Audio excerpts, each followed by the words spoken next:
Welcome, everybody, to episode 76 of the Corner Blue. I'm Andres Rico, and I'm here with Hugo Alvarado. We're here today to talk about the big news that hit just a couple weeks ago.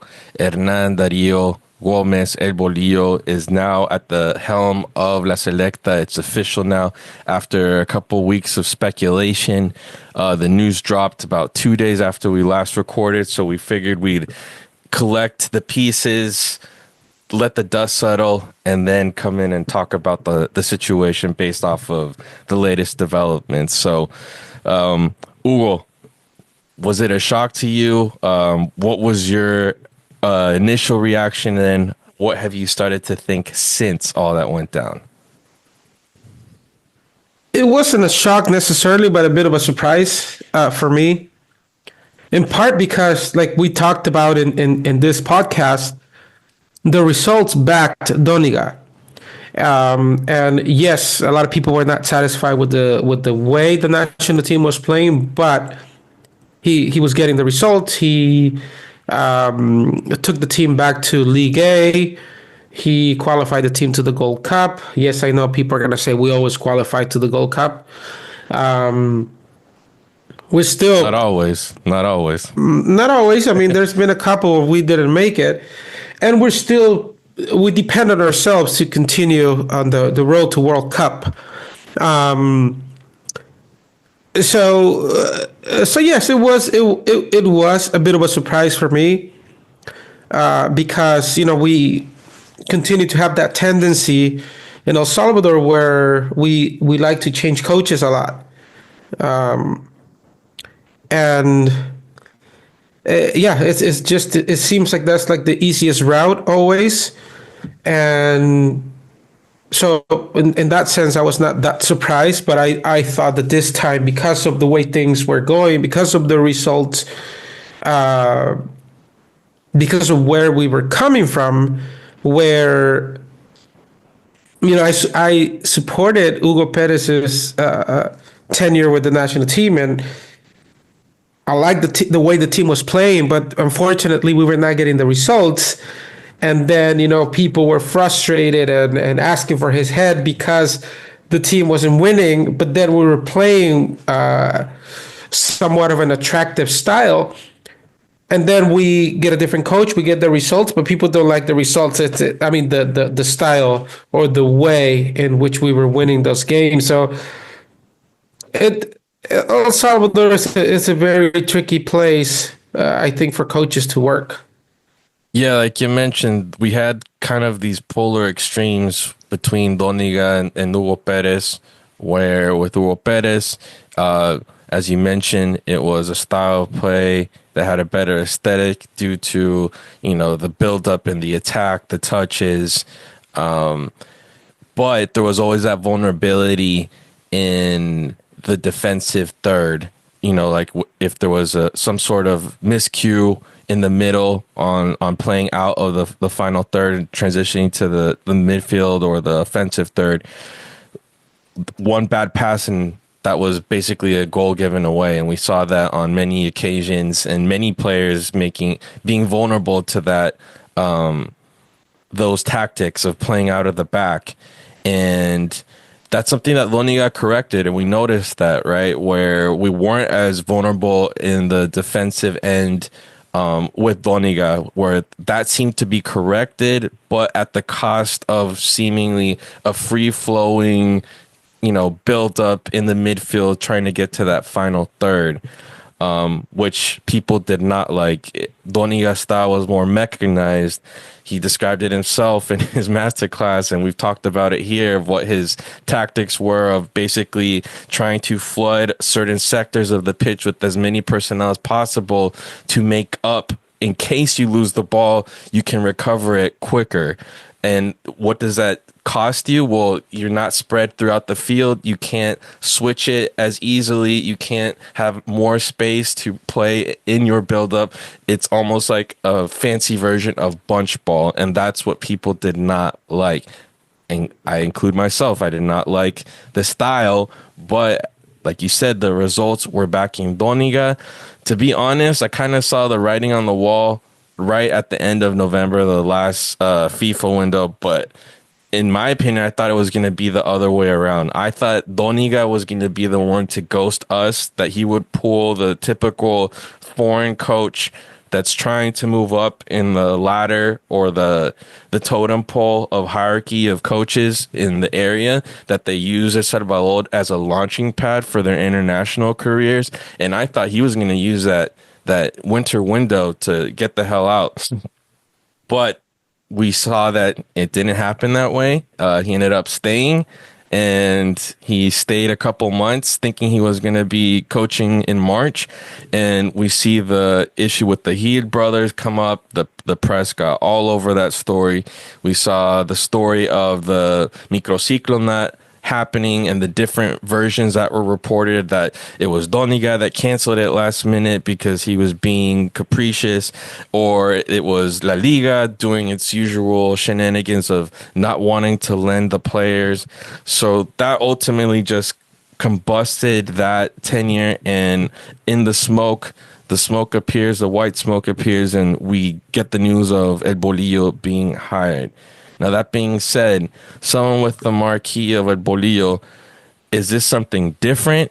Something, outside of the usual pattern that we see in El Salvador? Or is this just something, one more of the same? What are your sensations in terms of that, Hugo?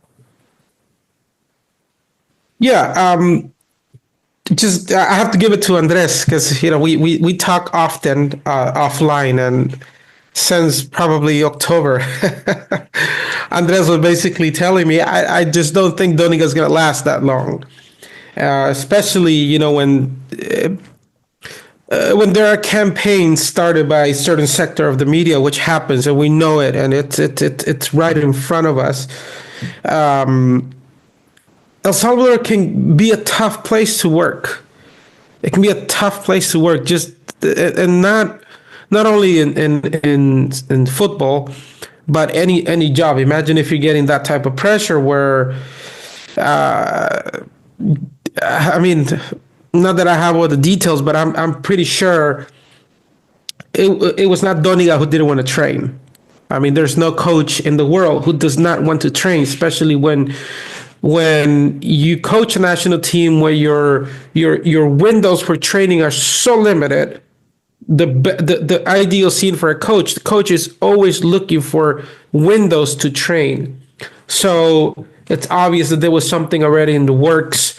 When you see that a coach asks for training camps, for friendly matches, and he's not getting them, there's something else behind that. So, And it's public knowledge that the boards mentioned that they started working with Indes as early as December of making the pitch for Bolillo.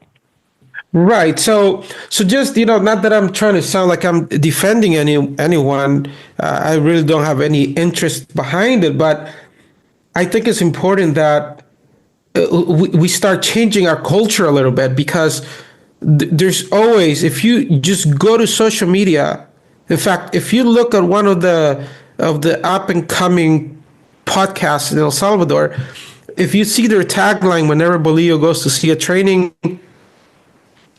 Bolillo sí trabaja. That's how they start the posts on social media. And we saw Doniga do the same thing. Doniga will go to every game. He would go to a lot of the league games. So he was doing the exact same thing, but I see it as problematic in the way that a certain sector of the media treats certain coaches, because I understand it sells, I understand it generates clicks, but at the end of the day, it ends up creating a very negative vibe around the national team, which starts by affecting the coach, and then that's transfer over to the players and the national team as a whole. So when we talk about us wanting the best for the national team, that includes creating that unnecessary polemic or negativity around the national team, because it generates clicks for you. It affects the national team. It affects the players. It affects the coaches. It affects everyone. And we've seen that over and over again. If a coach says something or does something that a person in the media doesn't like, they begin a campaign. And it shouldn't be that way, but the media has weight. They have an influence. The people who don't read, the people who don't research, they start repeating the things that they hear and see on social media. And I just want to get that out there. And in terms of Bolillo, I mean, there's not a whole lot to be said. I mean, he has a long, coaching experience. How many times have we had a coach who's coached World Cups, 3 World Cups, come to El Salvador to coach our national team? It's unusual. So in that sense, I do think that we're gaining a coach with a lot of experience, a coach that knows how to deal with different personalities. Not that I'm criticizing the way that the previous coach handles certain things. I think that discipline is important, and I think that if there's a player or a member of staff or anyone who's also creating negativity in the group, it needs to be addressed. There's different ways of addressing that, but I do think that Bolillo comes with a lot of experience, and as I always said, when there's a new coach, and this is probably the reason why so many clubs in Central America like to do this. There's always, that extra hype or that extra push of momentum from the players because they want to please the new coach, because there's always a sense of a new beginning. There's always positive things that can come out of that. And so I think that we should see some change, not only in the style of play, but there should be a different vibe in the team. But the bottom line for me, the biggest positive thing, at least for now, while we're in the honeymoon stage, is that everybody seems to be on the same boat, and that's important, especially given what we have. Right, but especially given what we have ahead of us, we have two crucial games coming up in June, where we need to win both games to continue on towards our goal of qualifying to the World Cup, which I still think is very much doable. It's positive that everybody's on the same boat, and I think it's positive that we have the backing of the government because the funds are there. And I think that with the support of the government, the national team is going to have the support that previous administrations have not been able to get, the financial support. We've seen how especially since we went into the normalizing committees, we've struggled to get sponsorship. And what better sponsorship than the state supporting the national team in whatever way they'll do it. So I think it's positive that everybody's on the same boat, and hopefully that honeymoon stage can stay for a while, at least until the end of this year. Yeah, you mentioned the whole issue with the press, and I feel like there hasn't been a coach that has gotten the green light or the benefit of the doubt of the press, I'd say, since Eduardo Lara and his brief stint with La Selecta. And then he left under circumstances that still aren't clear, but what was reported was that FESFUT was like, yo, we can't pay you. So, I mean, you can stay here and work for free, but we can't pay you. And so obviously Lara did what any self-preserving person would do and, had to quit, and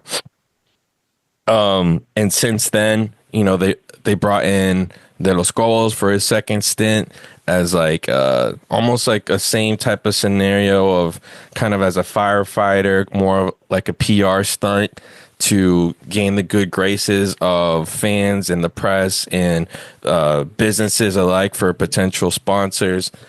Then things go stale with him. Hugo Perez is brought in under the same circumstances, trying to give that push, that hype behind him. The prodigal son returns.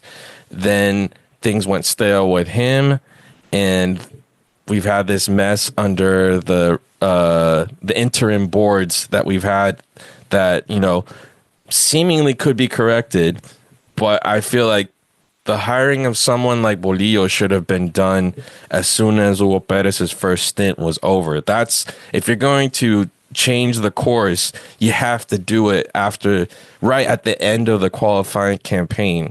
That's a word that has is so complicated that we yearn for what it's called proceso, the qualifying campaign, a whole campaign, qualifying campaign or process that needs to be played out under the same staff, where you give them that 3 year window to figure things out and then let the pieces fall heading into qualifiers. Because this whole drastic short term mentality is what has kept us out of getting to the big show for over 40 years. So, in that sense, I'm still a little disappointed with the timing of a hiring like this, but due to the circumstances, it makes sense. Yet, I don't know how sustainable it is to be bringing in a high profile coach by an interim board that it could potentially be gone within a month.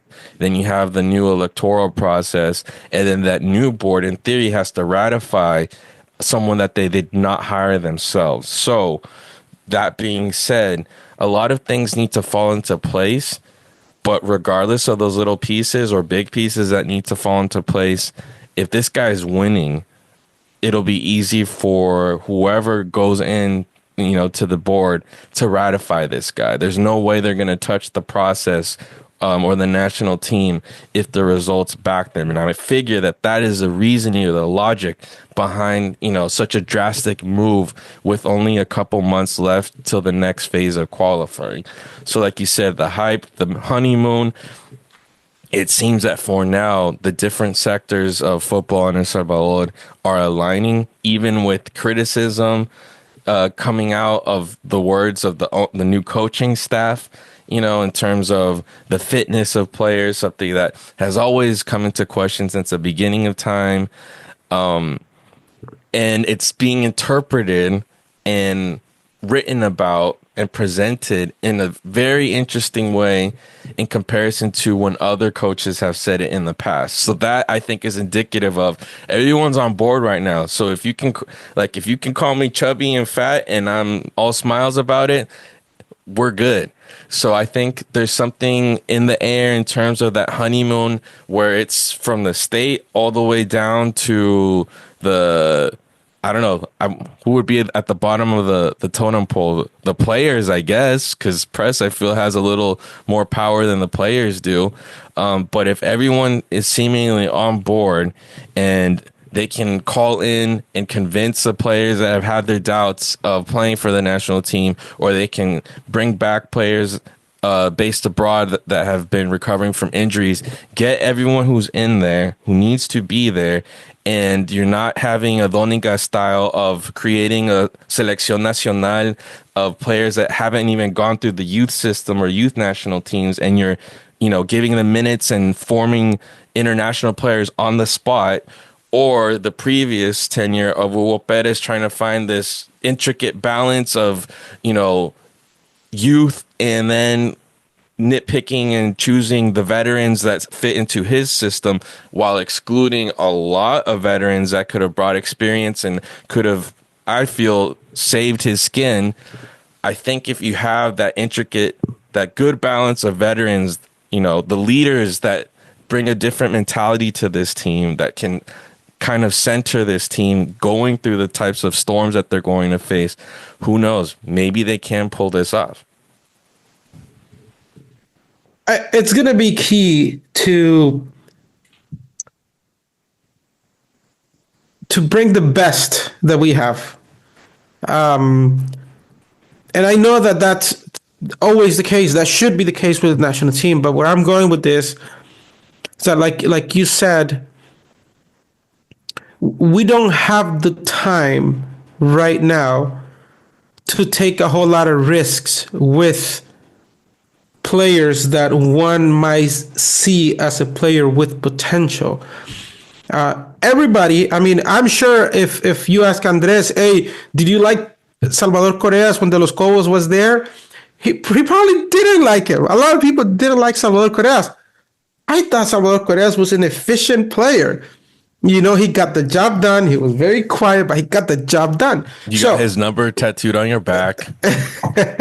so we all have different ways of looking at the game, at players, and I mean, who hasn't played FIFA? I mean, probably a lot of players, a lot of people who listen to this episode have played FIFA. Maybe you play as a coach sometimes, and you have to go out and buy players, and you don't have a lot of funds to go and get the best players. So you're like, oh, I'm gonna get this player, and I'm gonna make this team succeed with this whole bunch of players that are coming from like second division teams or third division teams. It's appealing, you know, to try to do something like that. And I think coaches in real life can do that as well, especially when they have less experience. But right now, I think that we don't have time for that.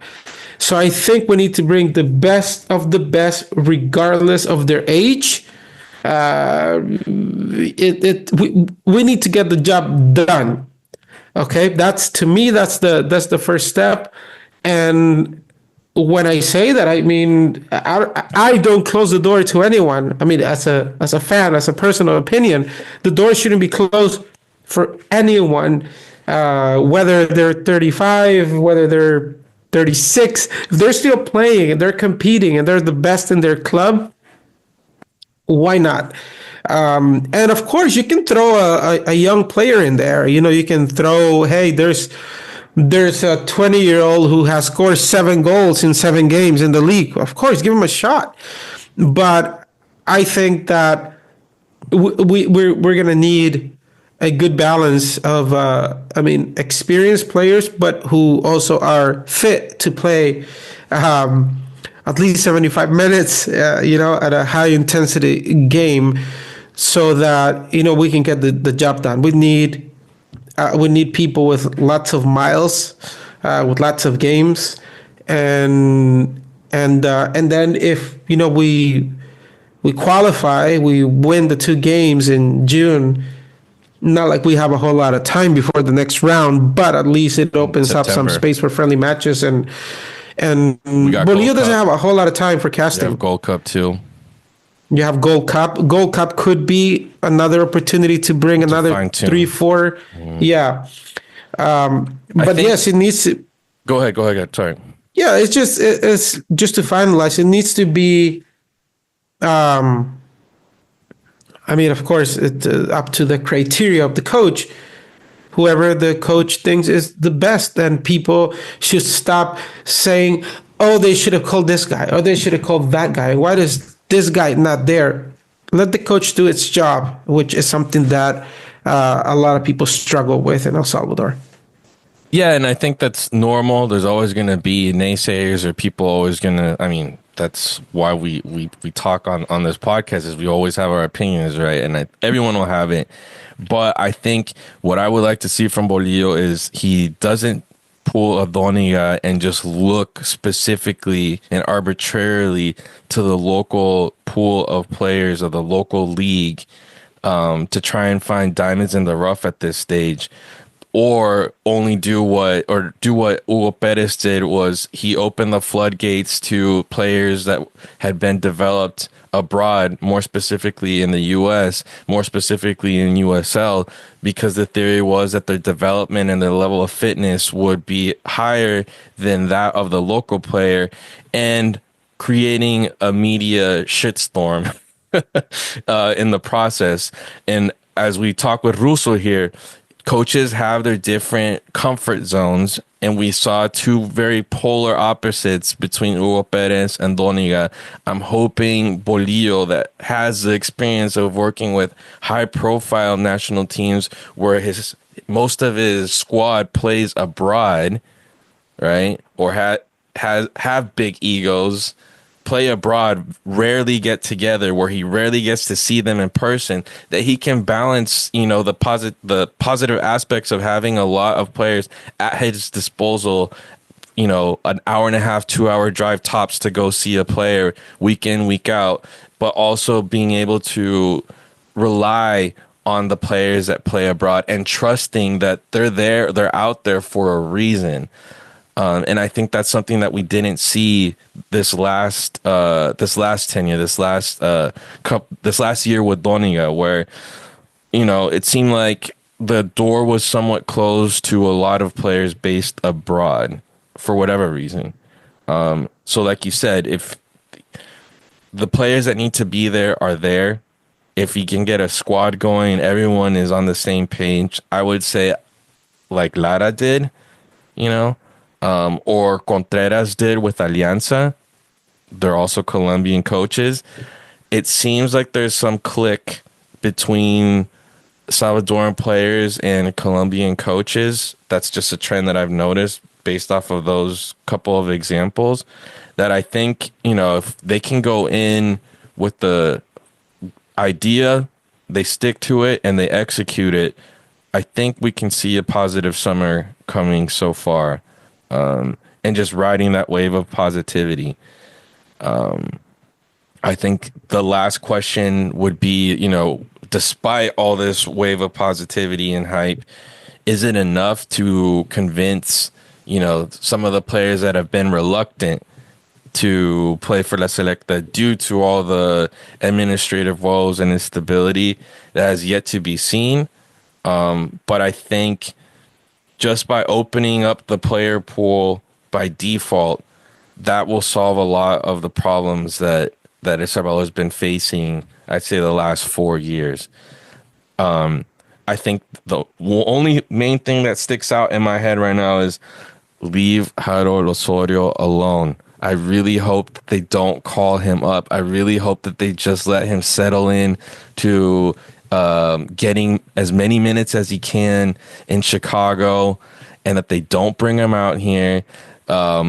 We've seen this multiple times where it's very hard for the young Salvadoran player that is barely breaking in at their club, to balance getting a consistent, position or spot in their squad, their respective club, and then balancing out the national team. And at the end of the day, I feel like for Harold Osorio's development and the possibilities of him sticking at Chicago Fire, they have to leave him alone. Let him develop, and you'll know when the timing is right. Let him get settled in. Let him become a standard piece for Chicago. Then you bring him in. You don't need him right now. There's other people that can fill that spot, that void, that role.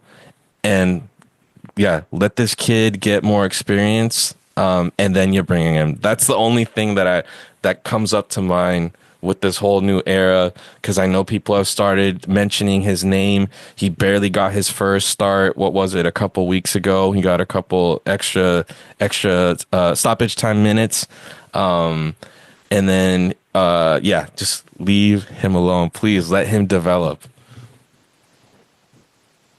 Yeah, it's a tough one. I see.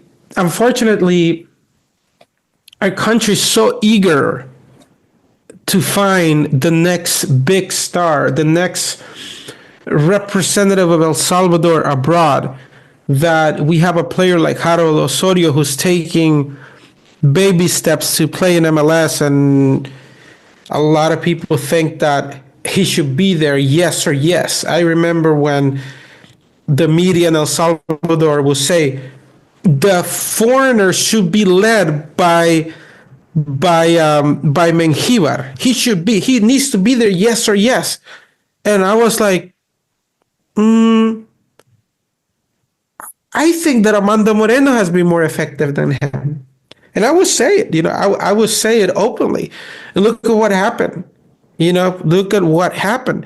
When Steve Purdy was playing for the Portland Timbers, he started losing minutes, and in fact, he was not even included in rosters a lot of time as a result of prioritizing the national team. And I'm not talking here about what they have to because it's a FIFA window. Yes, I understand, but I think when it comes to youngsters, unless you feel like, hey, we don't have another player who can play like him, he's going to be a starter.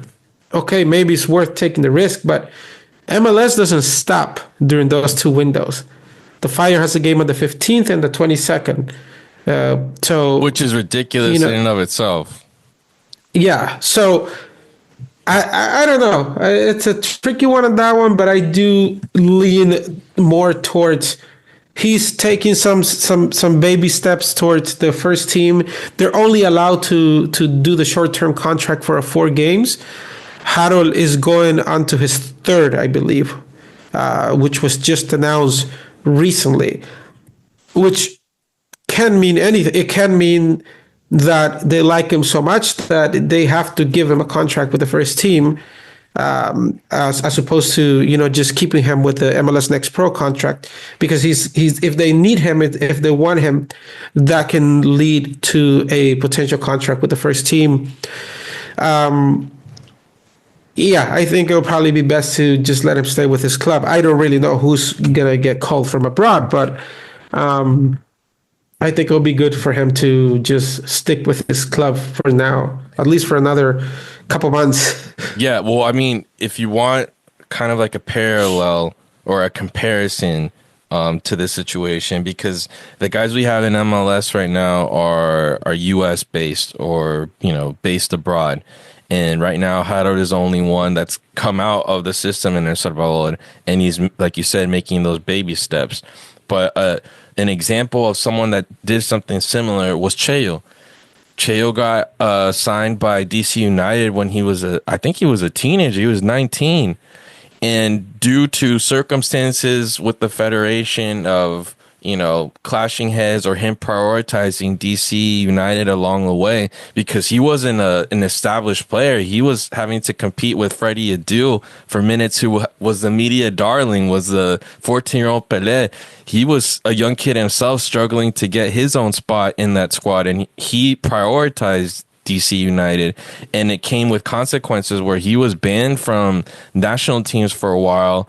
Then he was brought back for U23s by Juan Ramon Paredes. He got a red card and then got in an argument with the coaching staff, and he was banned for even more years after that. So he didn't make his first senior squad appearance until under Los Cobos. So that was around 06, 07.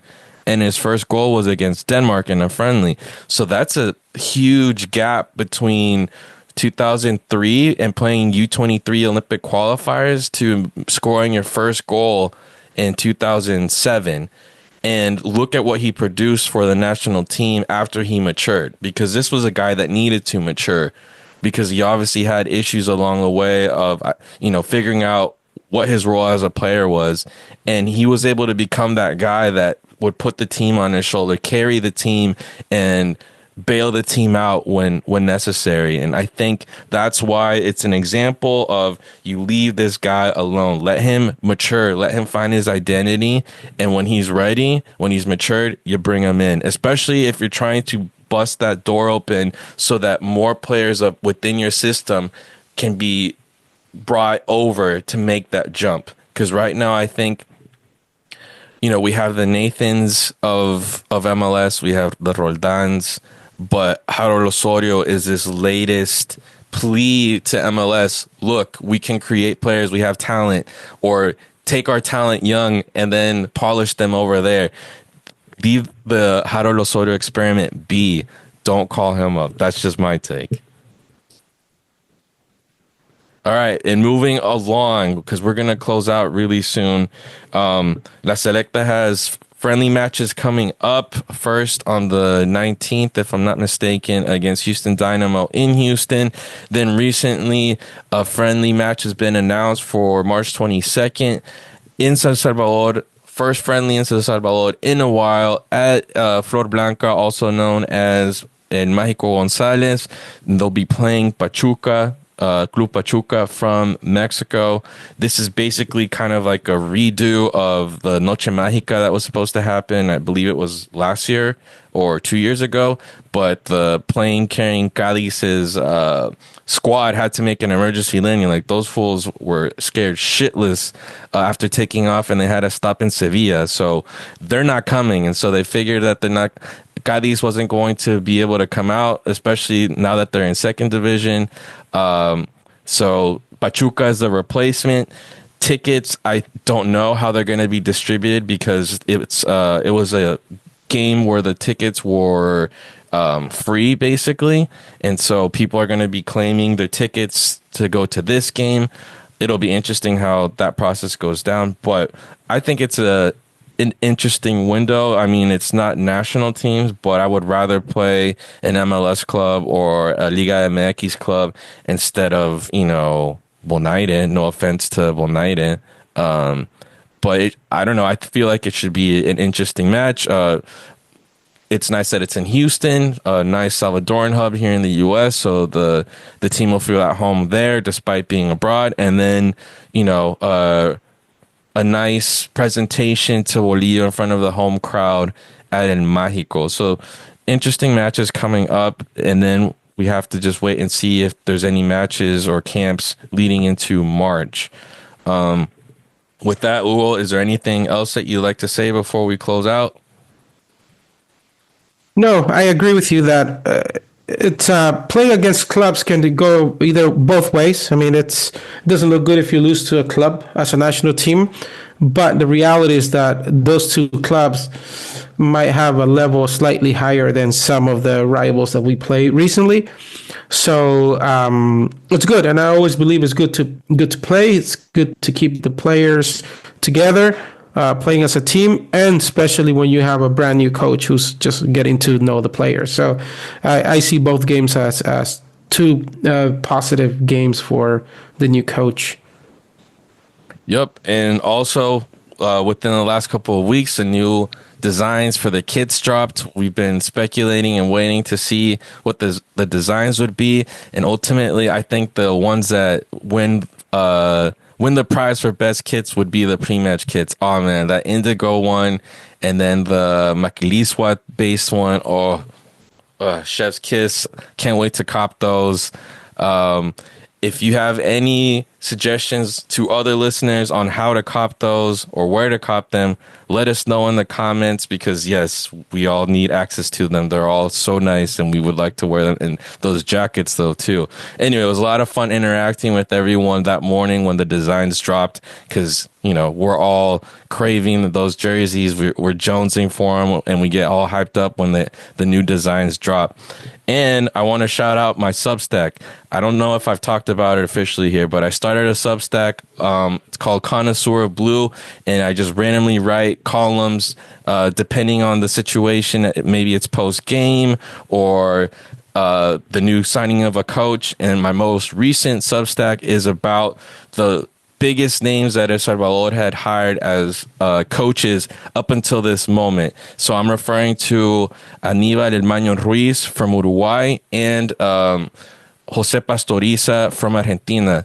Pastoriza won the Libertadores, Intercontinental, and several Argentine championships.